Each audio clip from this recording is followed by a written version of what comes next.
Hi all, welcome to channel. இன்னைக்கு நம்ம சேனல்ல வீடியோக்குள்ள போறதுக்கு முன்னாடி நான் உங்ககிட்ட சிம்பிளா ஒரு கொஸ்டின் கேட்கிறேன்.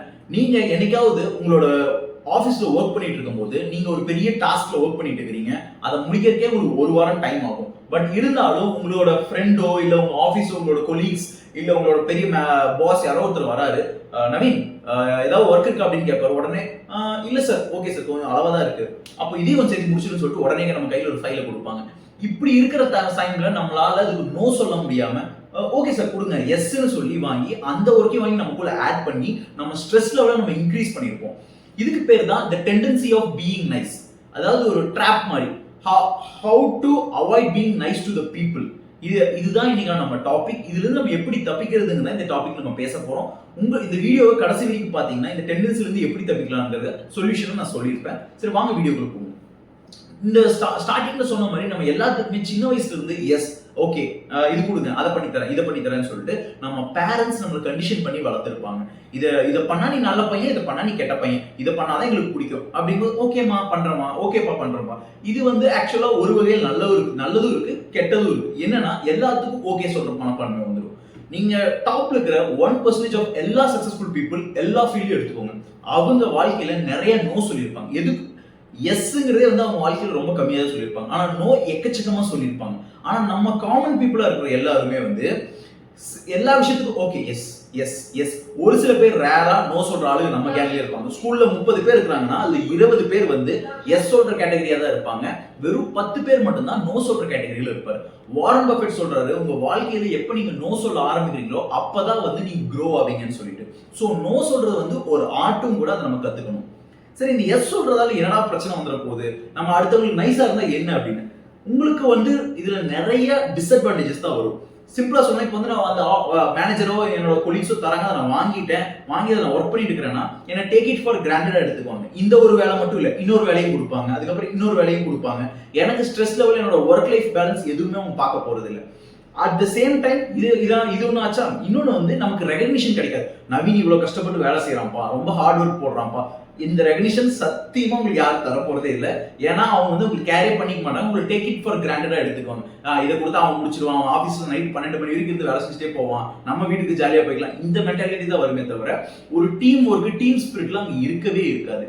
இதையும் தாண்டி மெயினா சொல்லணும்னா, நீங்க ஒரு ஃபீட்பேக் கொடுக்குறீங்கன்னு வச்சுக்கோம். அதாவது ஒரு கோவர்க்கர் உங்ககிட்ட கேட்கிறாரு, நவீன் இன்னைக்கு நான் இப்படி பெர்ஃபார்ம் பண்ணிருக்கேன், இதை பத்தி என்ன நினைக்கிறீங்க? நீங்க உண்மையை சொன்னா ஒரு மொக்கையா பெர்ஃபார்ம் பண்ணிருக்காருன்னு வச்சுக்கோம். ஆனா நீங்க உண்மையை சொன்னா ஒரு மனசு ஹர்ட் ஆயிடும்னு சொல்லிட்டு நீங்க அவருக்கு பொய்யான காம்ப்ளிமெண்ட்ஸ் தரீங்க. சூப்பரா பண்ணிட்டீங்க சார், டேய் சூப்பரா பண்ணிருக்கடா, இதெல்லாம் வேற லெவல்டா அப்படின்னு சொல்லி நீங்க பொய்யான காம்ப்ளிமெண்ட்ஸ் தந்தீங்கன்னா மேபி அவங்கள அந்த டைம் அது நல்லா இருக்கும். பட் ஆனா ஃபியூச்சர்ல பாத்தீங்கன்னா அதுவே அவங்களுக்கு ஒரு மிகப்பெரிய பாதிப்பா இருக்கும். ஃபார் எக்ஸாம்பிள் எலான் மஸ்க் இருக்காருல்ல, அவர் சிம்பிளா சொல்றாரு, எனக்கு ஹானஸ்டாவும் யூஸ்ஃபுல்லான ஃபீட்பேக்ஸ் தான் வேணும்.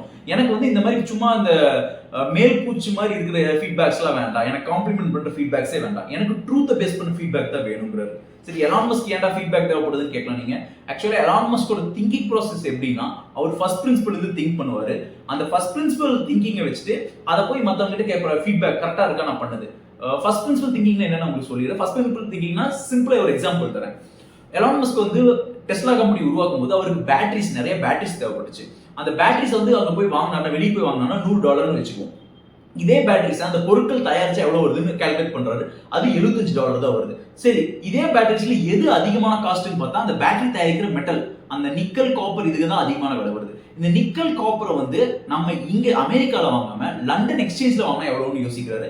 லண்டன் எக்ஸ்சேஞ்ச்ல வாங்கினா வெறும் $25 தான் வரும். சோ அப்ப மொத்தத்தையும் பார்க்கும்போது $50 தான் ஒரு பேட்டரி பண்றதுக்கான காஸ்ட்.